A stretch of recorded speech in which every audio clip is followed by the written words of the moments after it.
Good morning, everyone, and welcome to the European crossover webinar. And sorry for the delay. As I mentioned, yesterday I took a pretty good fall down the stairs, and I'm still real sore, but I did take a pain pill, and so I just overslept just a little bit. So let's go on and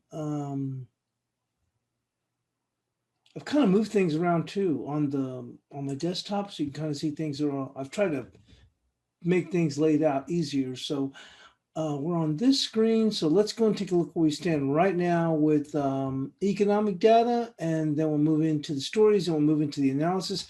Obviously, we had a pretty big move yesterday. We'll talk about that. I was thinking that possibly we're break higher. And actually, I was looking for a higher, but I was looking for it to happen in the beginning of the session, and then we sold off, and then we turned around and came back, and then we made the new high. So but it all worked out okay. So let's go move in. Here we are today, and no data here in the European session. Look at that. For the 25th, this was the 24th. No data here in the European session on the 25th. Today's going to be kind of interesting because tomorrow's Thanksgiving, so volume may be pretty light. We did see that big run over yesterday, so I wouldn't expect a whole lot today. Taking with the euro, wow, we did make it up to 1930. We're at 1907, and we'll get to that as we come into today. As we come into the States, we will have this is a mover, this mortgage applications. That's at 7 a.m. Eastern, and we do have 7 a.m. Can't even speak. 7 a.m. Eastern, we do have Mexican retail sales, but at 8 a.m. Eastern, we'll have building permits. That's pretty odd for that number to be at that time, but and then at 8:30 Eastern, and I meant to say at 8 a.m. Eastern, we'll have building permits. Still pretty weird at that time for U.S. data. Sometimes we'll see Canadian data come out this time. But anyway, at 8:30 Eastern, we'll have durable goods and also Q2 GDP.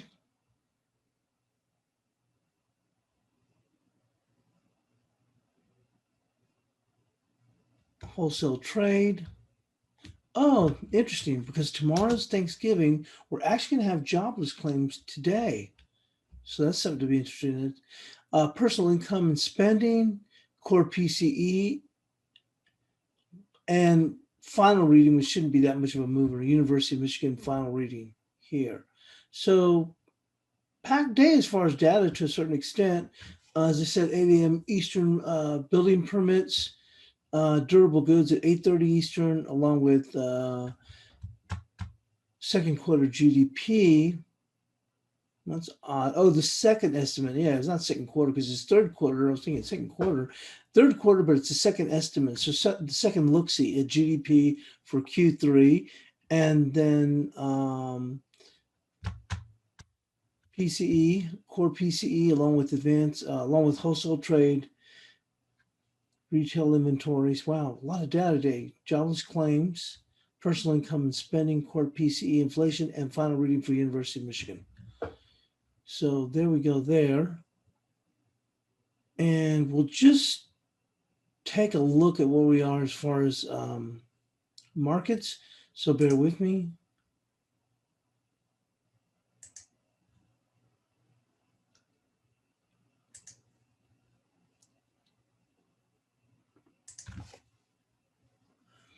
And Irina says, good morning, Polly, thank you. And also Amira says,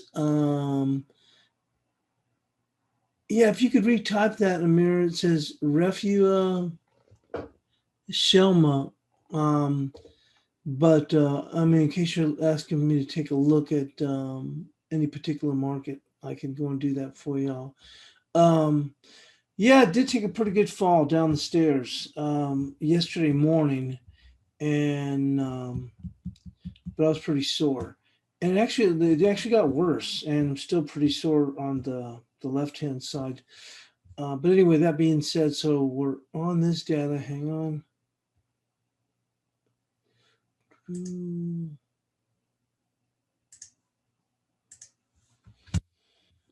Okay, let's get to where we're at now. Obviously, we saw a pretty good run up in here. I did share this in Asia.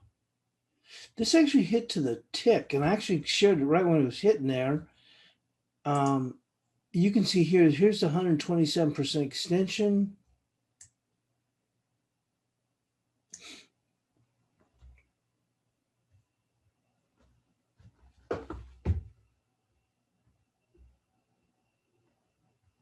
And that was going to be from 12,095.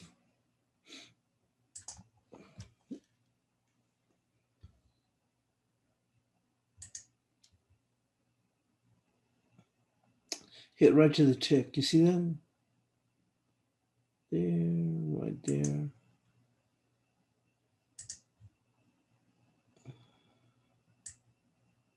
There. 12,173. The 127% extension. And then we've since backed off a bit.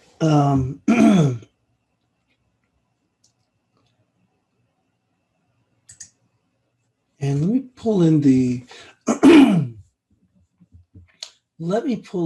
2-hour chart. I think make it easier to do it this way.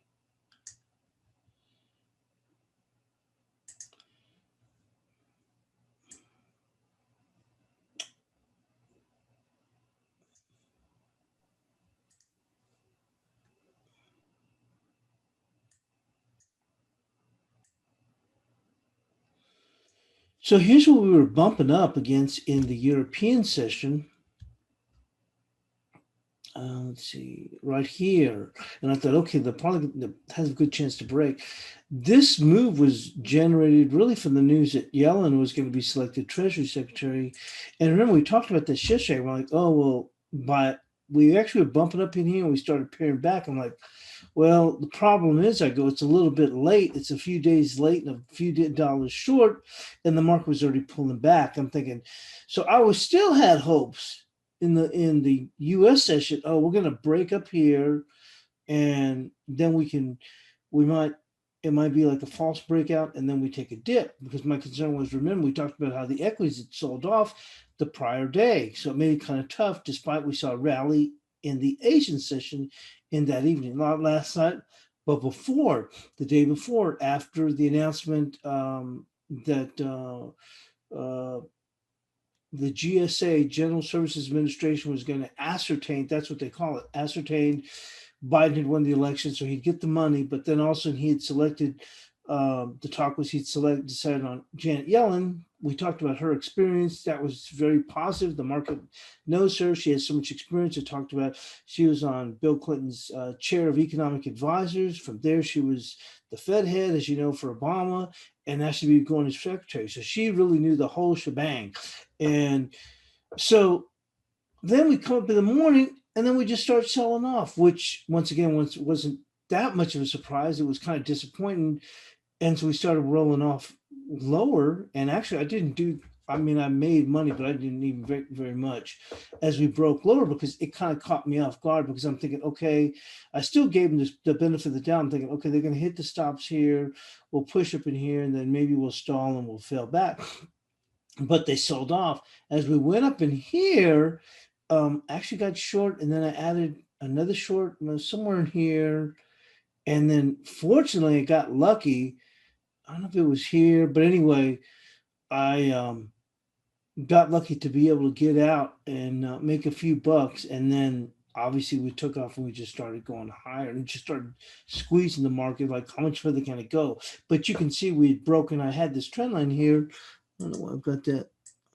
There we go, right there. There we go. So once we broke above it, the move was really, you didn't want to get in the way of this thing, and it made this move higher. And I think this was right before this 12,023. Yeah, because that's where I actually got short in here, And then I was saying if we get above 12,023, that's bad on a 5 minute. And we actually closed above it on a 5 minute, but then we turned around and came right back down. And I got lucky and I was able to cover it. And I never did get back in on this thing. I wasn't sure how much further was going to be a failure, whatever, because I knew the market got stuck. And hence we've pushed up much higher. Remember all that $36 billion for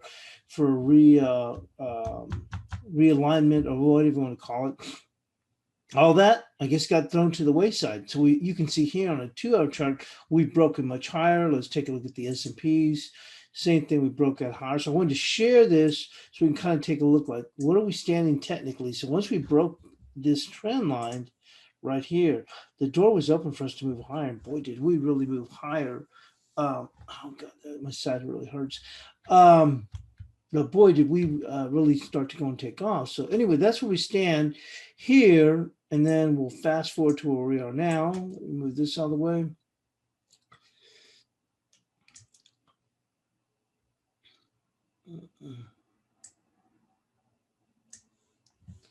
So I was looking at it in the Asian session, and then I was like, well, let me see. Is there something I can hang my hat on? Because I started looking back here as to where these levels were at. Come back in here.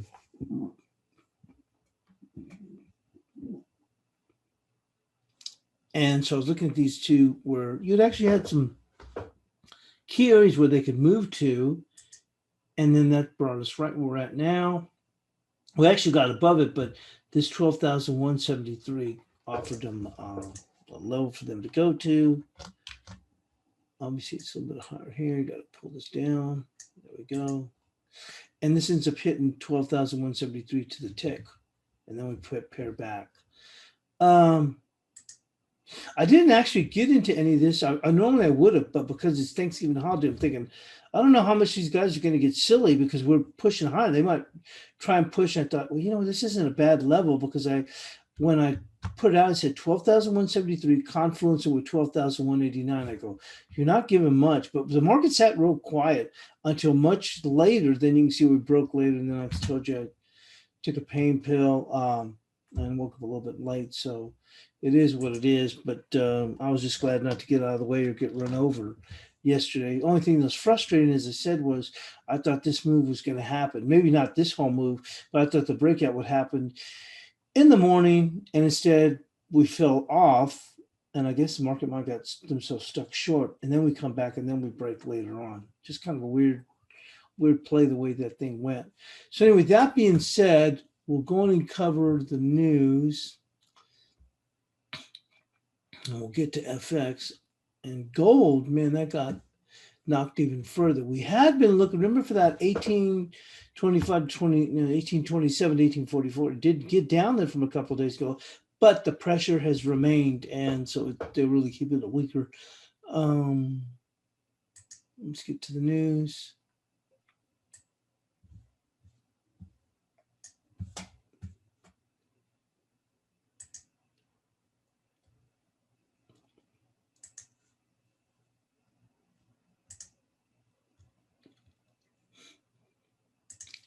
So the Australian and New Zealand dollars lifted by global cheer and rising bond yields. The Australian and New Zealand dollars were on a roll on Wednesday as optimism about a vaccine-led global economic recovery boosted commodity prices and bond yields. Strong Chinese demand for steel lifted iron ore prices to near their highest in more than 6 years, a windfall for Australia as ore is the single largest export earner. That helped the Aussie up to 73.65, having finally cracked resistance at the previous November peak of 73.40 to be almost 5% higher for the month so far. The next barrier is the September 74.13 and a break there would take it to territory last visited in August of 2018. The Kiwi Dollar extended its furious run to 69.74 and briefly traded up to 70 cents. The latest gains came on Tuesday when the New Zealand government asked the central bank to consider the problem of surging housing prices in its policy deliberations. The RBNZ governor Adrian Orr on Wednesday noted the bank already took housing into account, but investors still assumed the added focus on the red-hot house prices would impede further easing. The proposal to tweak the RBNZ's mandate to explicitly include house prices was read by market traders as a potential tightening of monetary policy. I think that's a bit stretched in this environment. As Kiwi Bank chief economist Jared Kerr, further rate cuts were seemingly pushed to the edge of the table. Overnight index swaps now implies 8 basis points of easing by the end of 2021 compared to that of more than 25 basis points of cuts just a couple of weeks ago.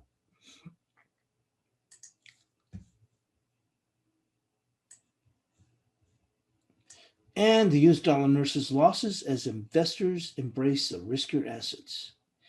The dollar nurse losses on Wednesday as progress in developing a novel coronavirus vaccine and expectations for a fiscal boost from the U.S. government triggered a shift of funds from the greenback to riskier assets. The U.S. currency teetered near a 2-month low against the Australian dollar and 2-year low against the New Zealand dollar, both considered barometers of risk sentiment due to their close ties with global commodities trade. Bitcoin, a cryptocurrency known for the extreme volatility, also traded near an all-time high and a further sign that investors are growing more comfortable taking on riskier positions. The U.S. dollar is expected to continue to fall as progress on the vaccine and the expected choice of former Reserve Chair Janet Yellen as the next U.S. Treasury Secretary unveiled two big uncertainties for investors. Rising yields may lend the dollar some support, but the overall direction is headed lower, said Junichi Kishikawa. The trend has shifted to favor risk assets, and Yellen will team up with the Fed and support the economy. U.S. rates will remain low for a long time. Well, you asked me, they need to give him the kick to the door, the same way that Trump did it to Yellen. The dollar stood at 1904 against the euro, the pound to 33.49, close to its the pound close to its high in more than 2 months. Against the yen, the dollar held steady at 446.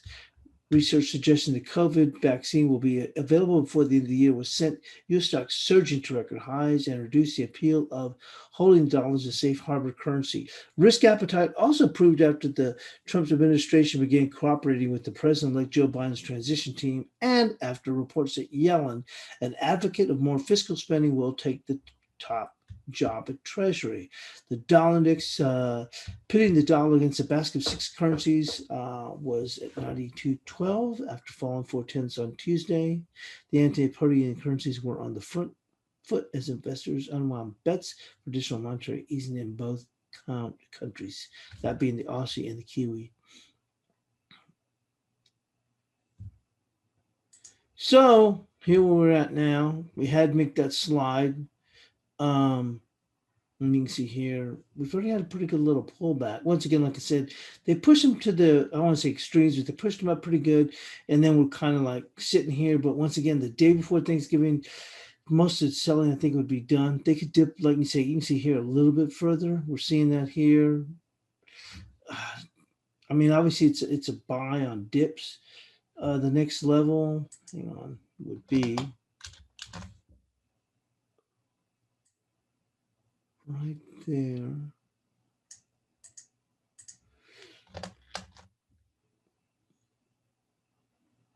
12,076.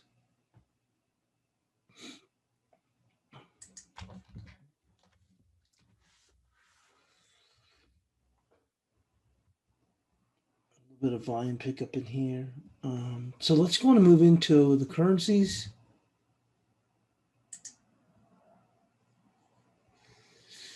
And you tell you that side of mine really hurts. Like nobody's business. Okay, bear with me one moment.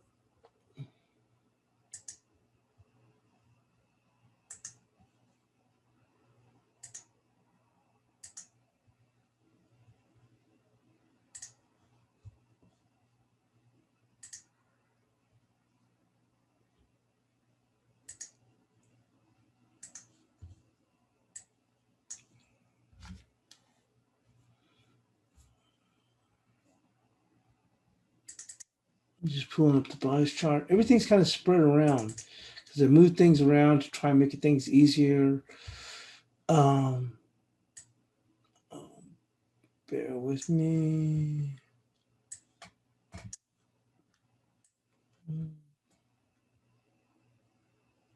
ECB saying they may have to set aside more bad loan provisions. I don't know if you can hear that, but that's the guy coming over the squawk.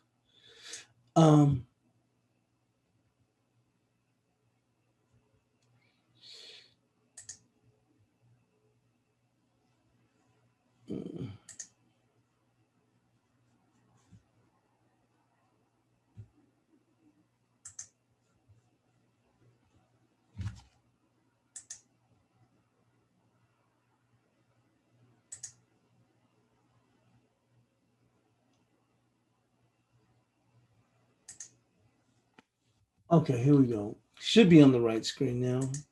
Thought I almost switched things off. Okay, here we go. So now let's go and take a look at where we are with currencies and where the heck did my bias chart go? Okay, got it. Let's pull this up.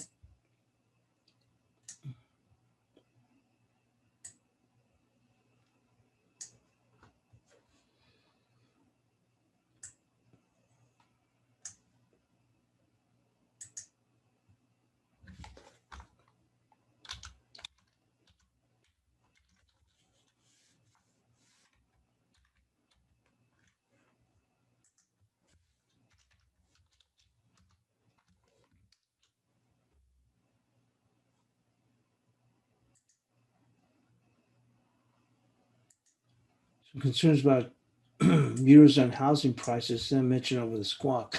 So you can see here we made a pretty good little run up in here and took the euro to 1930. We're currently at 18.99. So the euro rallied on Tuesday as equities broke higher into the close. Resistance will be 1905 with a daily close above 1937, opening to move to 2042. Support will be 1850. So that 1905, and you can see here, right there, you can see these touches coming across these bodies right here, on here. The significance of 1905.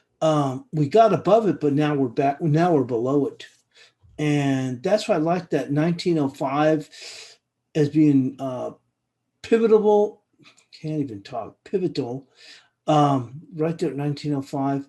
I'm going to go and keep it. We did make it up to 1930. 1930 is a key one. If you got above 1937 on a closing basis, we're off to 2042. But I'll stick with the 1905. That's what I called, that I was looking at, which would have been key. Let's stick with that. And support. Now, this one, in light of what we've run, may have to move that, though. So support was 1850. I do like the 1850. 1850 is key. You can see that right here. You see the bodies right here, the open and close right there. So that's what I've got, 1850 right there. You see? That'll be support.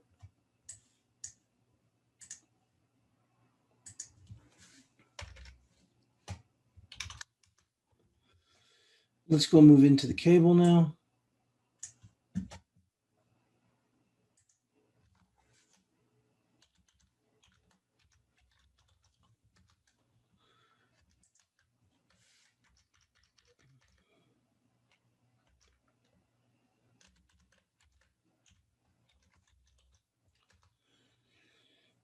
Okay, let's see where we stand here with cable.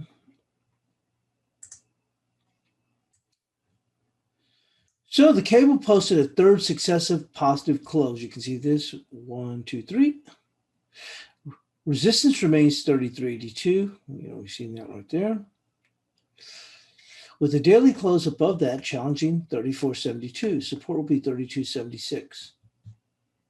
So 32.76 here. And you can see 33.82 still remains. And we actually tagged it again, and we're below it. That's holding up like a champ. So now let's go move into the Aussie dollar.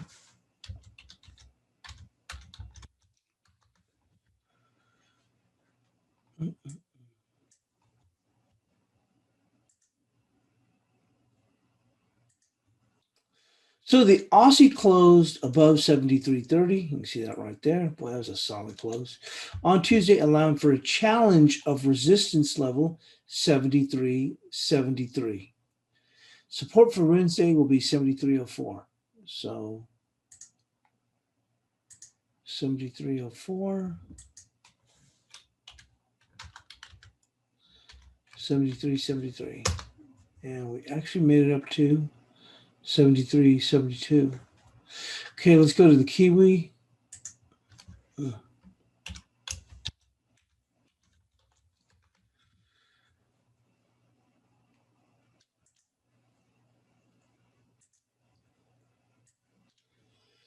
So the Kiwi closed at 69.79, just above the bias chart resistance of 69.75. Resistance for Wednesday will be 70.05.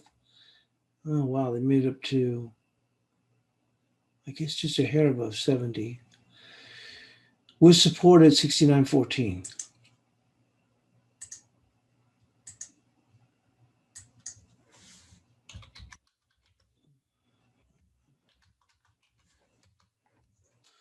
And on to the dollar CAD.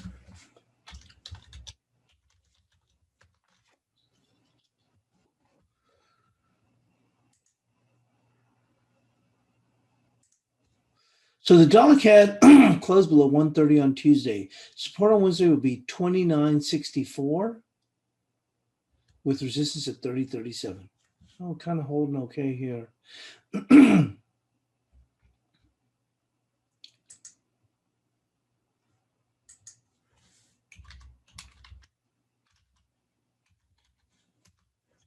Onto the dollar peso.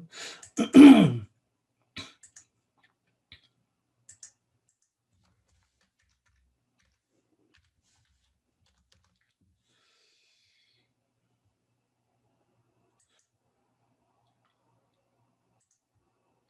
dollar peso defended the 20-cent area on Tuesday. Support will be 1988 with resistance at 2017. 1988 is a key weekly level.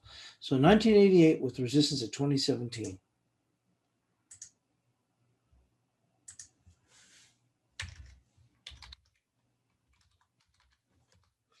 And on to the dollar yen.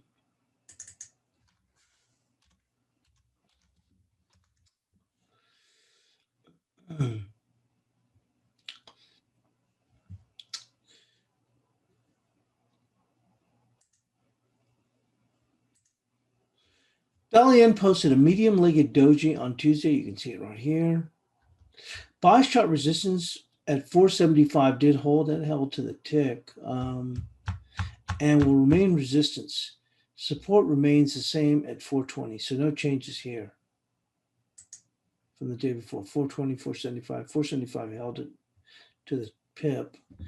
Onto the dollar index.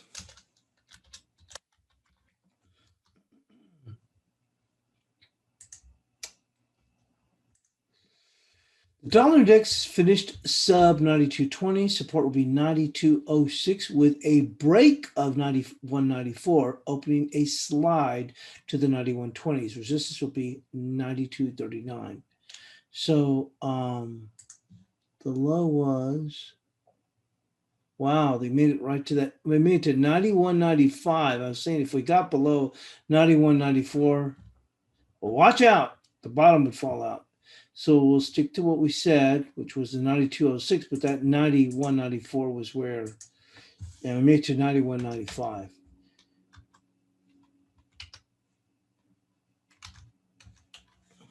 So that was close. See, there's 91.94. It was just a hair below it, and the low was 91.95. I said if we hit the stops below 91.94, I've been saying that since last week, then bye-bye. We're on our way to 91.20s. Let's go into the Kiwi yen.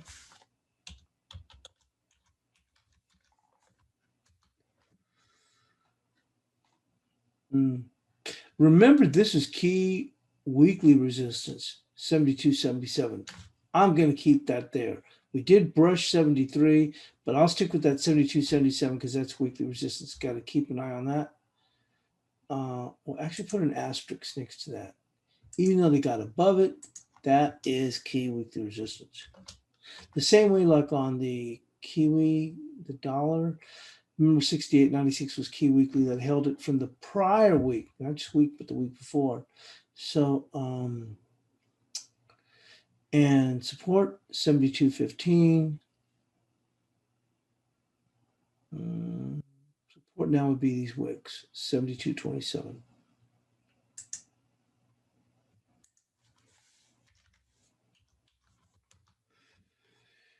And euro pound.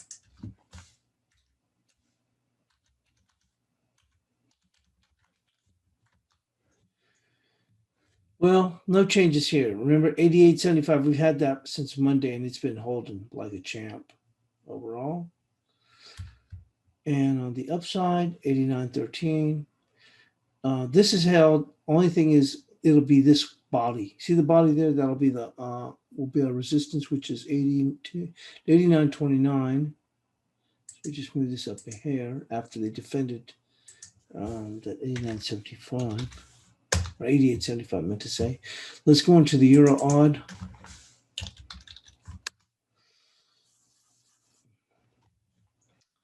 $61.13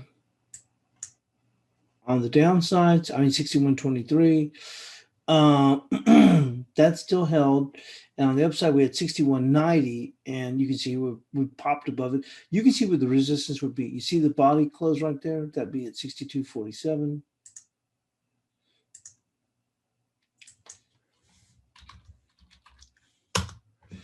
And the Euro Kiwi. Remember, this was weekly support. Key weekly support there, which is 69.62. We're holding up much better today. Let's look at it on a 2-hour.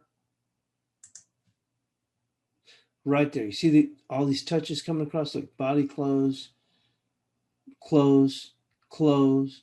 So right there, it's going to be 70.36.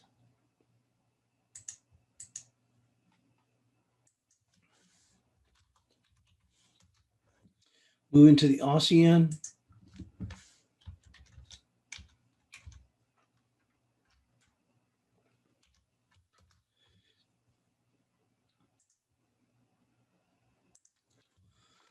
Okay, you can see where they ran to, and that would be resistance, which is the old 77.10.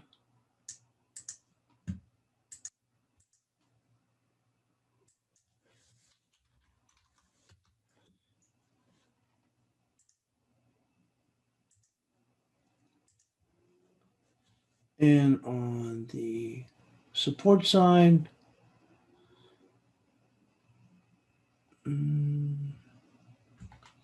we'll just go with the wick here. You see this wick here and this wick here right there, 76.28.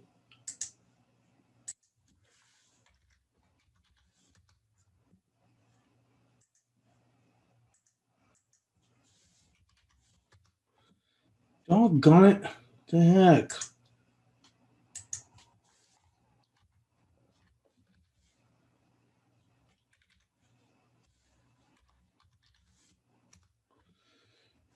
Okay, now to the guppy.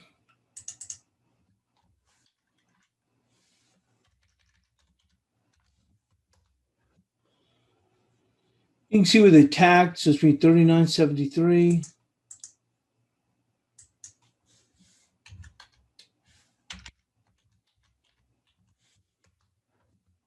And support. We can call this line here, but let's give it a little bit more room, which is that wick right there in case you want to hit the stops, 38.85.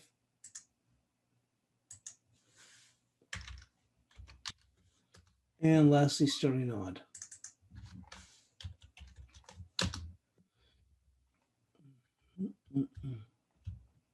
Boy, this is a pretty good little reversal. Look at that. Support's going to be these wicks right here. See the wick coming across right there and there and there. So that would be 81.17.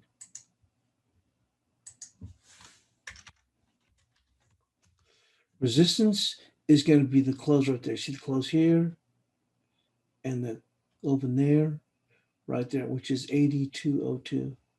Well, then we already have it there. So that takes care of that.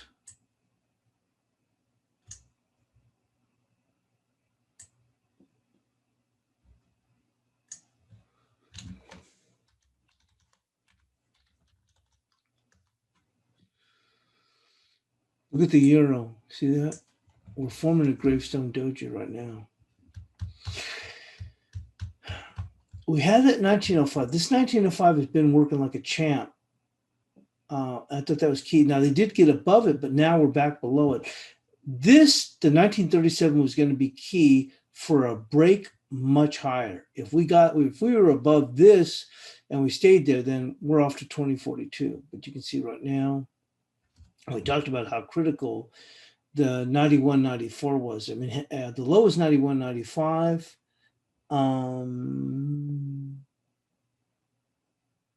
Yeah, lowest 91.95. I have that 91.94.7. So essentially 91.95.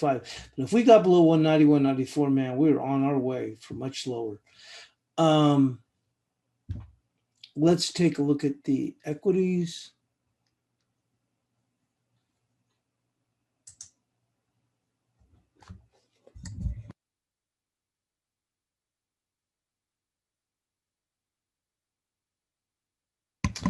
Iman says, hope you're feeling better soon. Thank you very much, Iman. Appreciate that.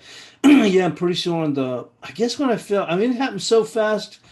I didn't even know what happened until actually I hit and just started sliding down the stairs. But apparently I fell kind of sideways because I did fall on my left side, but the back lower left side. But anyway, that being said, yeah, it's pretty sore. But anyway, he was saying, it would be a good idea to add your chart to the new bias chart feature along with Blake. Yeah, they talked about that. Blake was the one that brought that up. He says to add your bias chart feature along with Blake's. And Steve said that they'll do that because Blake mentioned that. Because this one's set up more for, I won't say scalping because not everybody's a scalper or short-term trader. But like I said, the way you want to use this bias chart is to use it in conjunction with your own analysis. So that's to say, remember how we kept hanging our hat on this 1905 or like in the cable 3382. So you can kind of use that and say, okay, that gives me some confluence. I've got resistance there, short-term intraday resistance also. Wow, I think I'll lay some off or whatever the case may be. So yeah, but they are thinking about that. But great idea. They are going to start doing that. I don't know when it goes into effect, but Steve was going to make that happen. So let's go on and move into equities and see where we stand.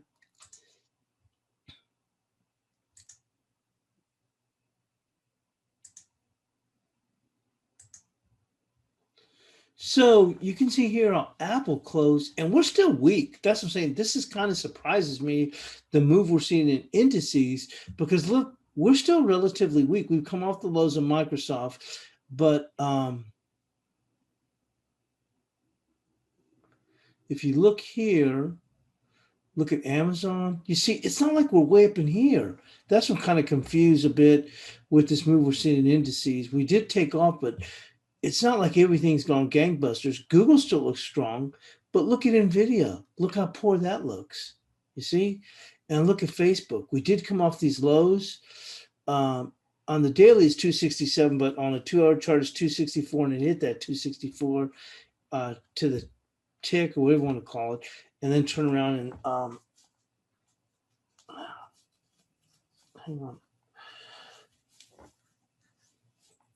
Hit that and came off. I mean, then turn around and came right off of that. But you can see we've moved higher, but it's not like we're going gangbusters. So you're like, what the heck is the NASDAQ doing so much higher? And to a certain extent, the S&Ps. If you look at Tesla, that's still going gangbusters. There's no doubt about that. But let's take a look at Netflix.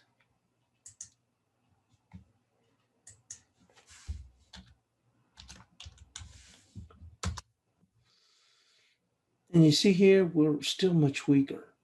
So it kind of makes me kind of question And like I said last night, I would have been happy to take a short up in that area, but once again, we've broken out. So we've continued to slide back. Let's go back to the NASDAQ.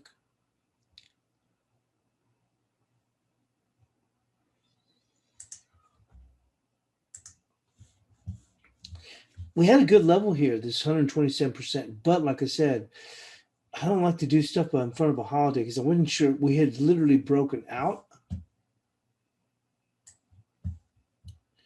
And actually, when we made it up in here, we were just very, very quiet for the longest of time, just sitting there. Matter of fact, you can see it here. We made it up to that level and we just sat there. This is only on a 5-minute chart, but look how we're just sitting there and sitting there. Kind of dip back a little bit and we're just sitting here, sitting here. Finally, this thing broke, but once again, it was still hadn't broken that much. Now we're a little bit on the weak side. And I put this arrow basically tell myself, okay, where's an area where this thing's going to move to? Lots of times I might shorten, I take my profits too quickly. So I kind of like to tell myself, where can we realistically go to? And we did finally make it down here. We were kind of languishing down here. But once again, we had broken out. I don't want to step in front of this thing and just do something silly, especially the market was kind of caught flat-footed. So I wasn't sure if maybe we could even push even a little bit higher. So we've quieted down a bit right now on this pullback, but certainly, like I said, I thought, well, better to be on the safe side, wait for a return rally back up and then do that. But once again, going into a holiday, I don't like to do things on a holiday, according to a holiday, because I don't like to be stuck in a position. Pretty much, it's rare, although I have done it, is that I hold positions from one session to another. Usually the only time I do it when I'm stuck. And I think that maybe it's a little bit overdone or something like that, which isn't a good idea just to do it for that reason. But generally I don't. So that's what I'm saying. I don't want to be stuck, with a trade. And then I'm over here kicking myself and like, oh my God, how are they going to open up on Friday? So I don't, like I said, that's why I was being more cautious. On top of that, this thing had broken out. So there was no reason other than I hit that 127% extension. There was no reason to say, oh yeah, well now let's start selling it. All things being equal with it, we were in a range. Yeah, I'd be all over this thing like crazy, but we weren't. We just broken out. Wasn't sure how far they'd push them. But that's where we're at now. Let's move this. Oh yeah, let's go on and take a look at gold. Holy smokes, look at that. We even broke 1800. This is February gold, and I think the December was like $9 lower or something like that. But you can see where we are with Feb gold.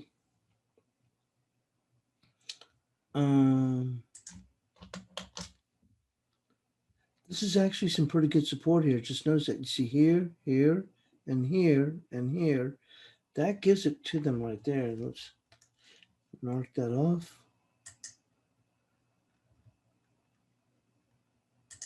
You see that? Here, here, here. That's pretty good support. But that comes in right there, right just ahead of 1800. Let's... there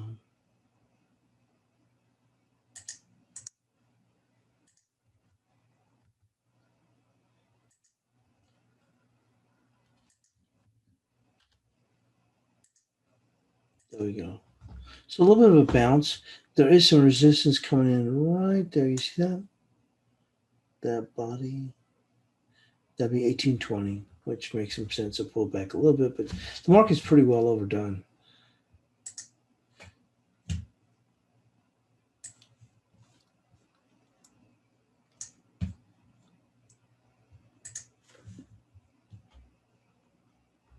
Oh, okay, and the mirror says gold. It is at the 200-day moving average. Well, then that would make sense. I'll have, but that's a good support area right there. You see here, all these touches. You see there? Look at that. Wow, look, even right there. You see that? That is really good. They're bouncing off that 1800. Potentially, they could probably get up to here, 1826, but we are way overdone here, so it wouldn't be necessarily fading it, although the first one was 1820. The real resistance would come in right there, 1836. That was a good area too. When they were breaking, they kind of bounced and tried to hang around that area. But anyway, that's all we have. And oh, by the way, obviously there won't be a webinar tomorrow.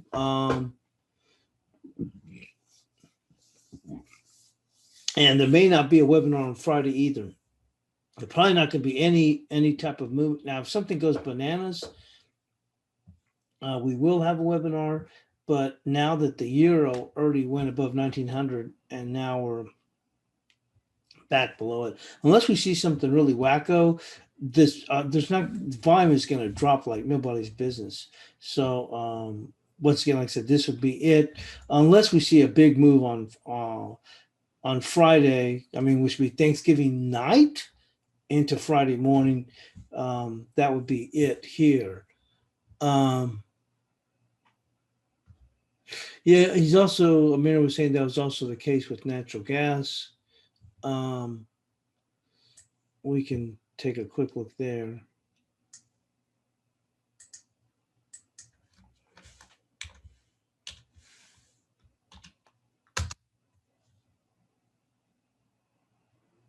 Oh, okay, I see what you're saying. When it was lower, 1798. But of course, this is the front month natural gas.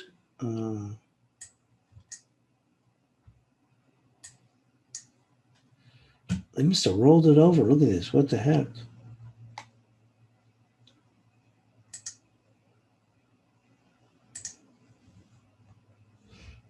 Yeah, I must have rolled over to the new month. Guess this is Jan gas, maybe. I don't know. Yeah, it's January. See, January.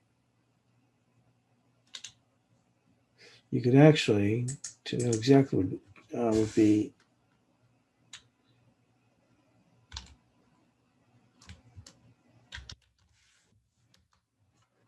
There's January. Instead of rolling it over, there's Jan natural gas. And resistance would be right there. 291. And that's where they got a little bit above it, but they faded from there. Anyway, let's go move on to Netflix.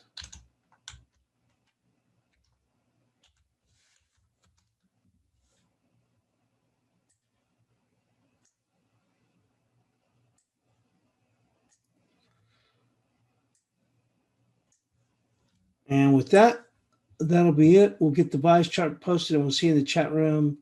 And thanks for joining us here on the European Crossover webinar.